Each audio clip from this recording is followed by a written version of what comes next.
What's up, techies? Fluffy from techbeatph.com. You know, every time a new phone from the Vivo V series drops, I get excited. Why? Because they always blend style with serious specs. But this one, the new Vivo V60 Lite, is throwing a massive 6,500 mAh battery into a super slim body. And honestly, that just sounds like they cheated the laws of physics. We're going to find out if this thing is the battery beast and performance master it claims to be. So let's not waste any time, let's unbox the titanium blue colorway and see what all the fuss is about.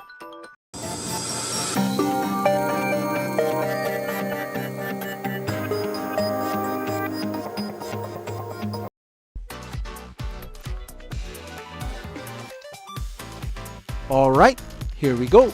Standard V-Series box presentation. Clean, elegant, no nonsense. What do we have inside? The phone itself, of course, nestled right on top. Wow! My first impression is just how thin this thing is. It's 7.59mm thin. I mean, holding this, you would never guess it has a monster battery inside.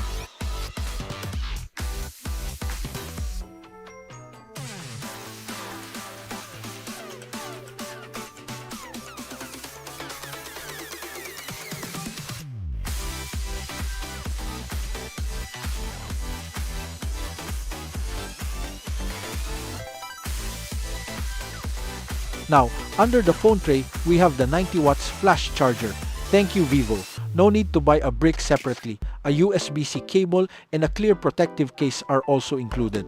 That's what I call a complete package, ready to go.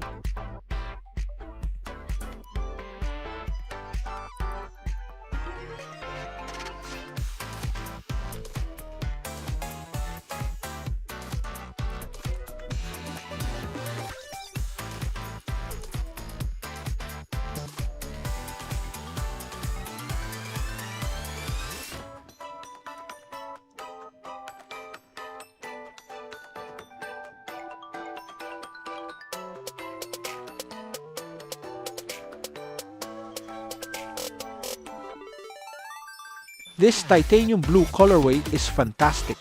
It's not a shouting blue, it's an elegant muted finish that catches the light beautifully. The back has this matte texture that I really like. It keeps the fingerprints away. The camera module is a vertical, clean, and minimalist design. It doesn't look like a chunky eyesore, which I appreciate. Look at that massive 6.77-inch AMOLED display. The bezels are super thin, giving it a high 94.2% screen-to-body ratio. That's pure immersion right there. A quick peek at the ports, USB-C on the bottom.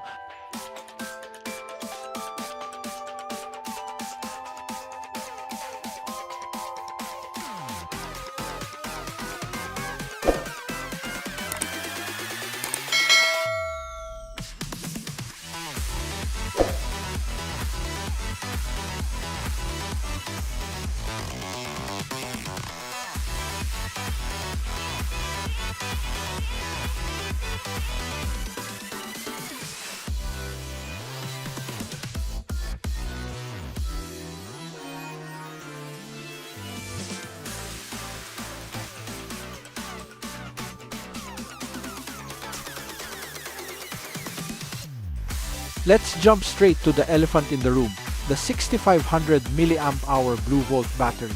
This is insane. A battery this big in a phone this slim is a game changer. They're not just giving you a big tank, they're promising up to 12 hours of non-stop gaming. And here's the kicker, they claim up to 5 years of battery health. That's a huge commitment to longevity, backed by 24-dimension safety protection.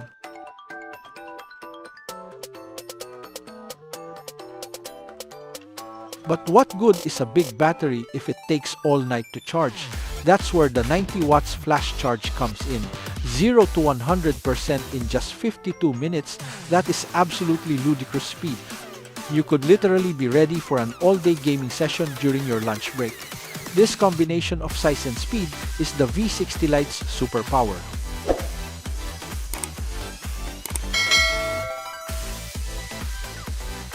Powering this beast is the MediaTek Dimensity 7360 Turbo. The turbo isn't just a fancy word. This is an advanced 8-core chipset that boasts a 49% increase in CPU performance and a staggering 105% jump in GPU performance over its predecessors. An overall performance increase of 60%? Yeah, this phone is built for more than just scrolling Instagram.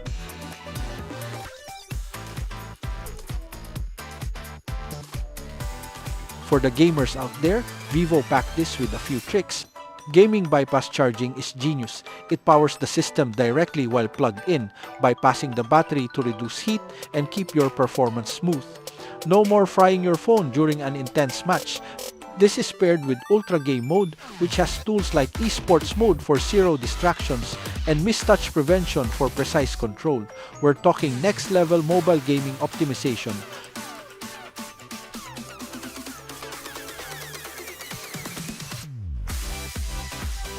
On the front, that 6.77-inch AMOLED display with a 120Hz refresh rate is simply gorgeous. Everything is buttery smooth. Plus, it supports HDR10+, so your Netflix binges are going to have cinema-grade visuals with incredible color and detail.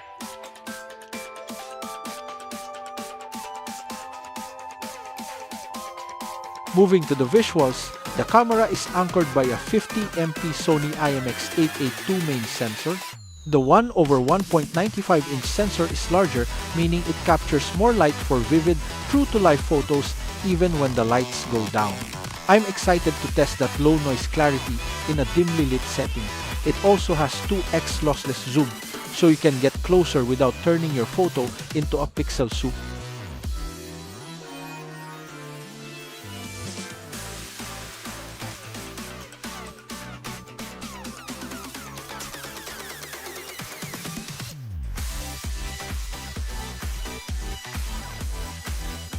The AI 4 Seasons Portrait Mode is available only on the 5G variants.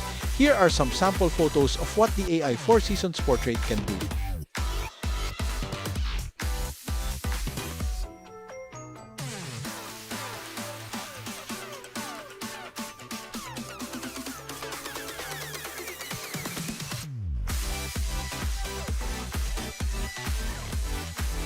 Now for my take. The Vivo V60 Lite isn't just a mid-range phone, it's an endurance champion with a sprinter's heart.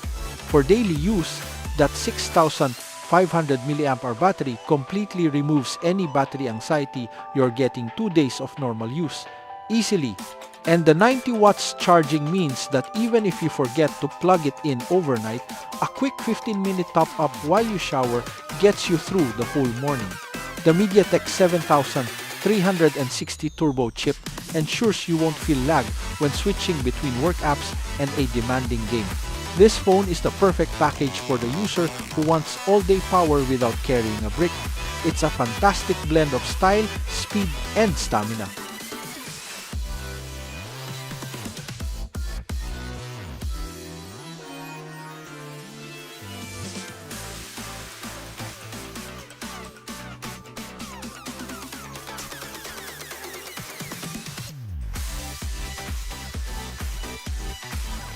So, what do you guys think of this BlueVolt monster? Is the 6,500 mAh battery enough to make you switch? Let me know your thoughts on the Vivo V60 Lite in the comments below. And if you like this first look, please hit that subscribe button, give us a thumbs up, and ring that notification bell. Until the full review, keep it locked on techbeatph.com.